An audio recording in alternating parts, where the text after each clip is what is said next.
Today on UniverseLive, it's a sports takeover. Join us for this special edition as Today on UniverseLive, it's a sports takeover. Join us for this special edition as we remember the 25th anniversary of the 1996 BYU football team.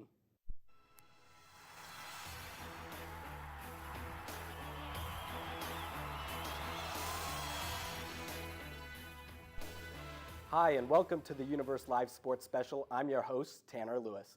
In this special, we look to remember the 96 team in a way that you've never seen before. That's right, we'll relive the highs, get inside perspective on stories from that year, and even show you why the 96 team is the blueprint for success when BYU joins the Big 12. But before we begin, we'd like to let you know that everything produced for this show is from the authors of the November issue of the Daily Universe magazine. That special issue is available at universesports.com and anywhere you find the Daily Universe magazine. So, why are we remembering the 96 team? Well, 25 years ago, the 1996 football team took the field against the top-ranked Texas A&M team and beat them in a thriller. That team finished the season with an incredible 14-1 record, the winningest football team in school history. In fact, at the time, this team was also the winningest football team in the history of college football. Led by senior quarterback Steve Sarkisian, the Cougars defeated three ranked teams that year. Number 12 Texas A&M to open the season in the Pigskin Classic, the number 20 Wyoming Cowboys to win the WAC championship, and number 14 Kansas State to become Cotton Bowl champs in the only New Year's Bowl game in program history. Along with beating the ranked teams, the Cougars took care of the games they needed to win. The only loss of the season coming on the road at Washington, the 96 team finished undefeated at home and undefeated versus their rivals. One of those games was a 37-17 win at Utah that ended a three-game losing streak to the Utes and solidified the Cougars as the WAC Mountain Division champs. Along with the incredible trophies and victories won during that year, this BYU team was also one for the record books.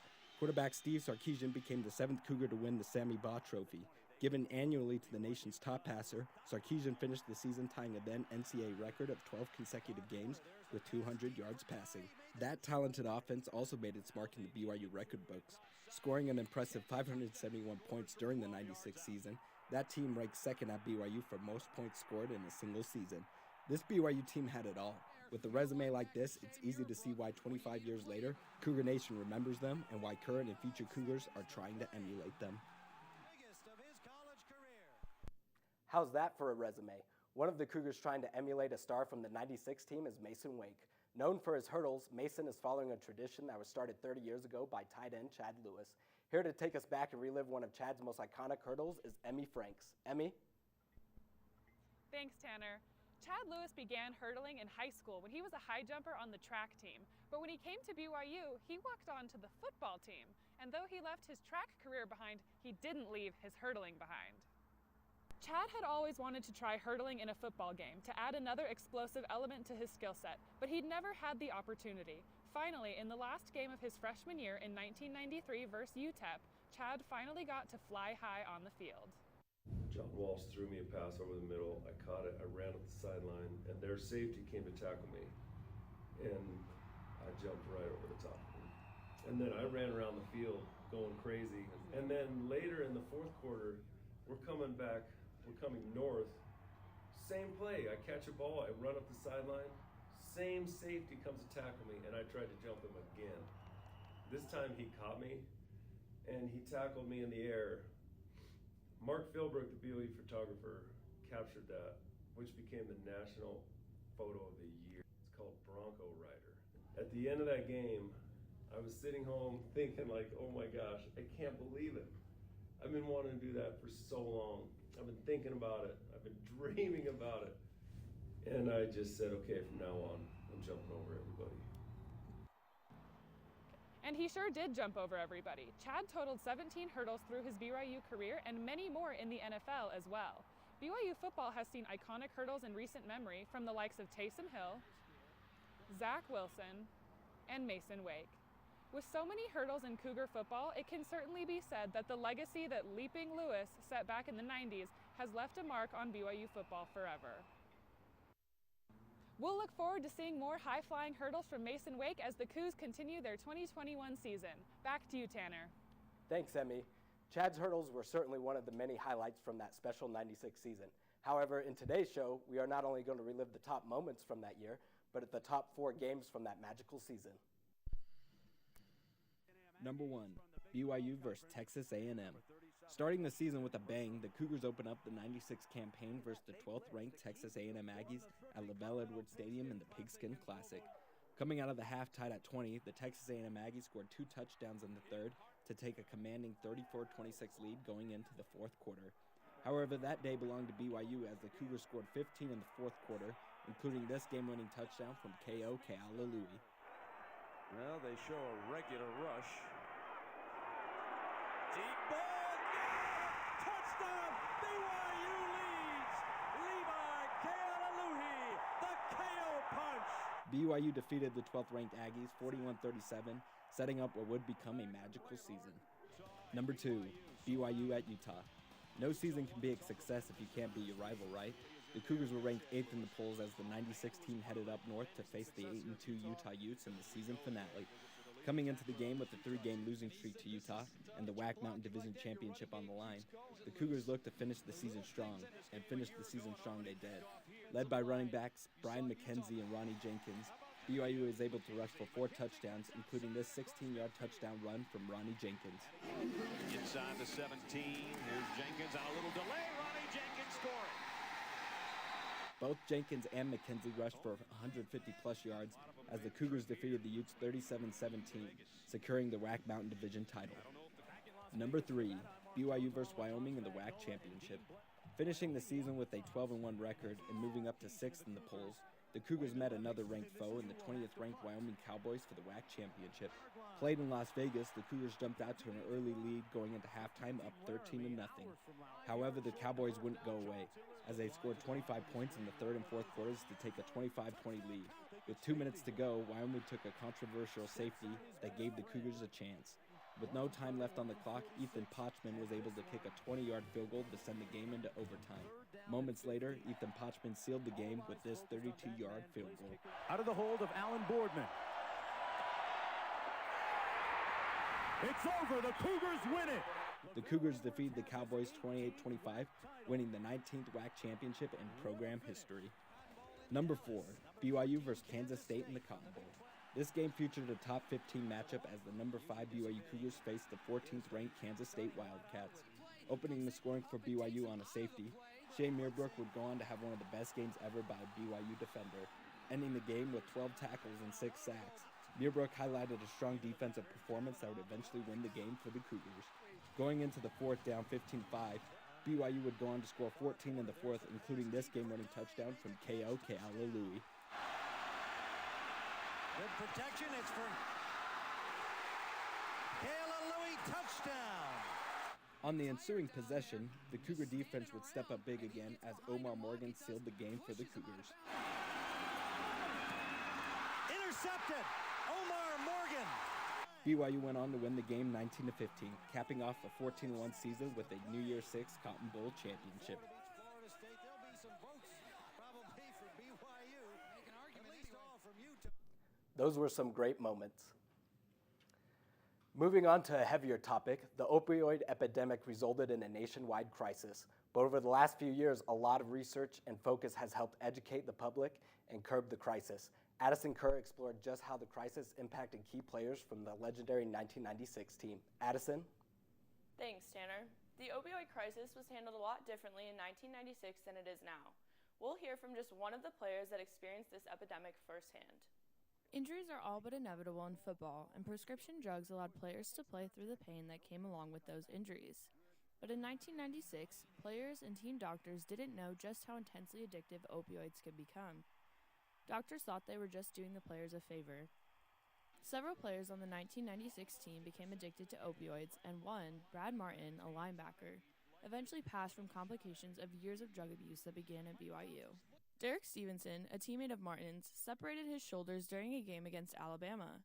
He was given a manila envelope with pills inside to tide him over for the plane ride home. That was the beginning of his addiction. Yeah, I just wasn't really prepared to deal with, how the drugs were going to make me feel, how much I would learn to like them throughout the course of the entire season. Derek hid his addiction for fear of getting kicked out of school. Opioids wreaked havoc on his life. It took years before he was able to get clean. I just decided that I needed to start being more honest and vocal, and and not be so ashamed. Derek now works as an advocate for recovery and speaks to current college athletes about his story and the harsh reality of addiction. In September, he attended the BYU versus ASU game, where the 96 team was honored in front of 65,000 fans. As the team stood at the 50-yard line while lights shone down, someone from the crowd went from person to person, writing something on each teammate's hand in black Sharpie.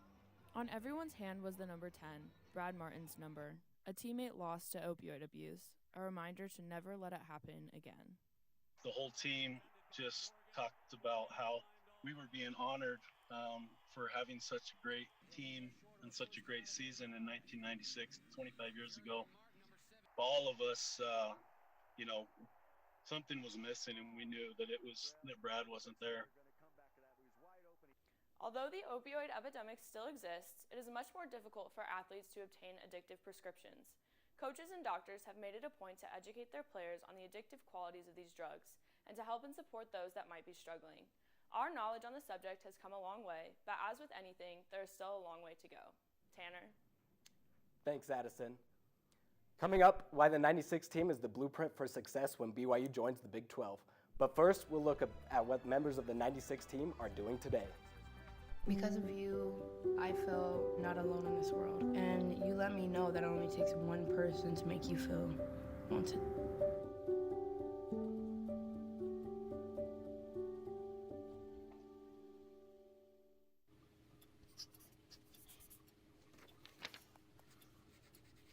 If you love them enough to relearn math so you can teach them math, then surely you'll check nhtsa.gov/the right seat to make sure they're correctly buckled in the back seat. Okay, Dad. 1, 2, 3.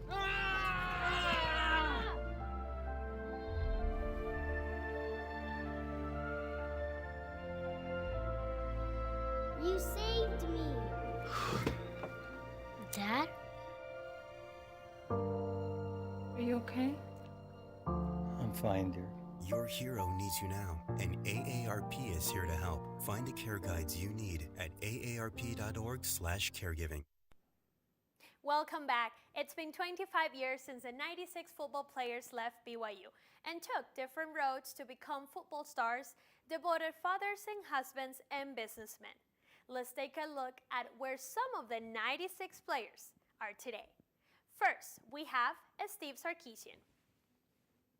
He is a football coach for the University of Texas. He is married to L'Oreal Smith, a former college track star and coach. He has 3 children, Taylor, Ashley, and Brady. Next, we have Chad Lewis. As we all know, he played tight end for the Philadelphia Eagles for several years. But after retiring from the NFL, he traveled the world. He is now the Associate Athletic Director over development at BYU. He has 7 children and he lives in Utah County with his wife. Remember offensive tackle Joan Tate? We have some news on him as well. The former NFL player has stints with the Kansas City Chiefs and the Chicago Bears. He retired after 10 years. Moving on, we have linebacker Shea Muirbrook. He signed as a free agent with the Oakland Raiders in 1997. Now, he's an assistant property manager at Pacific Eagle Corp. In 2012, he was inducted into the AT&T Cotton Bowl Hall of Fame. Finally, some honorable mentions. We have 2 former players that are currently working at BYU, and 2 current players whose fathers were part of the 96 team. Ed Lamb is the defensive coach for the 2021 team, and Eric Roderick as the offensive coordinator. If you remember Courtney Smith, you should know that his son Justin is the kicker for BYU. He is not the only one playing for the same team as his dad. BYU defensive lineman Gabe Summers is Hiram Summers' son, who used to play the same position. All of these players are an example of success. They all shine together at BYU and follow a different path to become the football stars, businessmen, husbands, and fathers they are now. Back to you, Tanner. Thanks, Jocelyn. The 96 team is best known for their New Year's Cotton Bowl championship. But did you know that BYU was snubbed from even bigger bowl game that year? Here to tell us more about that and the aftermath that followed is Cameron Moo. Cam? BYU beat Wyoming in the WAC championship game in overtime on their way to a 13-1 record. They moved up to number 5 in the AP poll the next day, and many expected them to be invited to the Fiesta Bowl with an at-large bid. The Cougars were ultimately denied that opportunity as 7th-ranked Penn State, in a head-scratcher, was chosen instead. Fans and media members were shocked at BYU's exclusion. Following the season, the WAC called for change in how teams are selected for major bowl games. They wanted to make sure that such an exclusion would never happen again. Those talks eventually fizzled, so Utah Senators Hatch and Bennett called for a Senate Judiciary Committee hearing to review college football and the possibility of antitrust violations. Among those called upon to testify at the hearing were BYU tight end Chad Lewis and Kentucky Senator Mitch McConnell. Lewis explained that all he would have hoped for was a chance to compete. McConnell wanted to give the non-Power 5 teams a chance. The key issue for us was the interest of playing the top competition and the chance to compete for another national championship. BYU won the title in 1984. We feel like we have proven that we can compete with the very best. As a team, we just wanted what we thought was a fair shot, and that's what I received as a walk-on, and that's what we wanted to receive as the 5th-ranked team in the nation. The basic message, Mr. Chairman, is that if David wants to slay Goliath, he'd better do it during basketball season. He won't be allowed to play Goliath when the football postseason rolls around. College football has no room for the underdog. In fact, as evidenced by the 1997 New Year's Bowls, college football doesn't even have room for the top-ranked teams. It's already been referred to several times here today, unless those teams are a member of the exclusive bowl alliance. As a result of the hearing, the rules were changed that any team that finished the regular season in the top 6 would receive an automatic bid. The Bowl Alliance was only around for 2 more seasons before it was replaced by the Bowl Championship Series, which eventually made way for the college football playoff that we have today. The legacy of that 1996 BYU football team lives on in the 11-1 season and number 11 final ranking a year ago, and this season's strong start, but more importantly, by influencing change in college football and helping to give every team a chance, a shot to play on the biggest stages at the end of the season. Back to you, Tanner. Thanks, Cam. College football wasn't the only thing the 96 team had an impact on. Current and future Cougars will be trying to replicate what they did in order to find success when they joined the Big 12. Caleb Turner and Jackson Payne, the hosts of the Universe Sports Talk podcast, tell us why the 96 team is the blueprint for success when BYU joins the Big 12. The 1996 BYU football team. What a squad. What a squad. An absolute unit, if you will. I would go so far to say that. You know, we've been talking about it all show, and right now between me and Jackson, Caleb Turner here from the Universe Sports Talk podcast, we're going to break down a little bit of what made that team so special and how that connects and relates to the current BYU program. Absolutely. Obviously, the 1984 team won the national title, but there's a lot of people that think that 96 team could have beat them by 1 or 2 touchdowns. So pretty special group, like you said, a lot of great faces on that team. One of Lavelle Edwards' all-time greatest units, and like you said, Caleb, there's a lot of parallels between the 96 team and the 2021 team. It's been a quarter century, but there's a lot of parallels, and it's been said that the 96 team offers that blueprint going forward for how BYU can compete and succeed in the Big 12 in a Power 5 landscape. Exactly. You know, you mentioned Lavelle Edwards. We've got him right here behind us on the screen. Current head coach Kalani Sitake always mentions Lavelle Edwards as his primary inspiration as a coach, as a mentor for his current players. So it's very fitting, I think, that we talk about Lavelle Edwards as we discuss this team, his impact on that team, and just, you know, kind of that culture that he was able to build that has really been reborn and reflected in the current Kalani Sitake team that we're seeing. You know, we mentioned, we had the chance to talk with some of the 96 team members a few weeks ago when they were in town for that ASU game. We mentioned on this, both in the cover story and also in this program, that they were recognized at that game at halftime. And one thing that they mentioned was that, you know, the guys on that team just had attitude. They had this swagger, and I think that's definitely something that we're seeing from the current team as well. Absolutely. I talked to Tim McTire, and I asked him about that swagger that the 96 team had, and he was really quick to correct me. He said, it's not swagger, it's attitude. The team today has swagger. I feel like that's the 2021 version of attitude. 96 was attitude. And, you know, they got that from Coach Edwards. He created that culture. Kalani has his culture that he wants now. And it was a group of guys that would do anything for their head coach. It wasn't just a bunch of really good players on one team. It was one team with a lot of good players. And that's kind of what we see today as well. And, you know, you look at that 96 team, they were pretty stacked. Seriously. Chad Lewis, all-pro NFL tight end. Rob Morris was a first-round draft pick for the Colts, won a Super Bowl. I mean, Steve Sarkisian is the head coach at Texas now at quarterback. I mean, that's a just really talented group that did a lot of great things and went to a New Year's Six game, the only time in BYU history that has happened. They were a pretty complete, perfect football team. Kalani's put a big emphasis on all three aspects of the game, offense, defense, special teams. And, you know, offense and special teams have been pretty solid this year for BYU. Defense has had their moments. They've flashed here and there.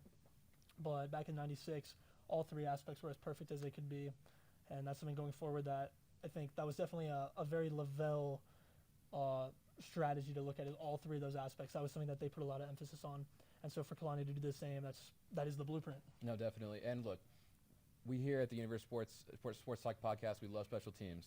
And we sure do. When you're able to have the type of athlete on special teams, you know, like a James Dye, right, who is a kick returner, and, you know, they had the slogan, punt you die, right? If you have that kind of weapon, not only in the two main phases of offense and defense, but in special teams, that just takes your team to another level where you reach that complete, perfect nature. And I think, you know, with this year, with a guy like Ryan Rico as your punter, right? You punt, you die for a different reason. You punt, you die for a different reason.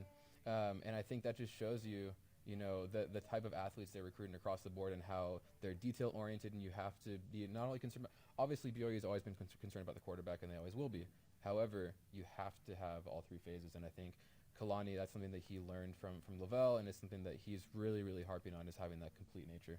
Let's go back to quarterbacks for a sec. Obviously, Sarkisian had a tremendous season, one of the best single seasons in BYU quarterback history, which says a lot considering the guys that they've had. I mean, Gifford Nielsen, Mark Wilson, Jim McMahon, Steve Young, Robbie Bosco, Ty Detmer.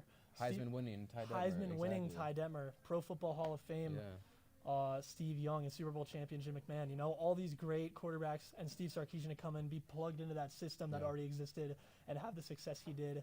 And, you know, that's something that BYU is starting to do again. They're becoming a quarterback school. Definitely. You know, and when you talk about, you know, what is the legacy of this 96 football team, you know, I think primarily it's winning, right? They won so many games, beat Utah every year. You know, those rivalries are so important. And now returning to 2021, BYU finally beat Utah again. And so I think when you look at, you know, what is that blueprint, what is that legacy, it's winning games.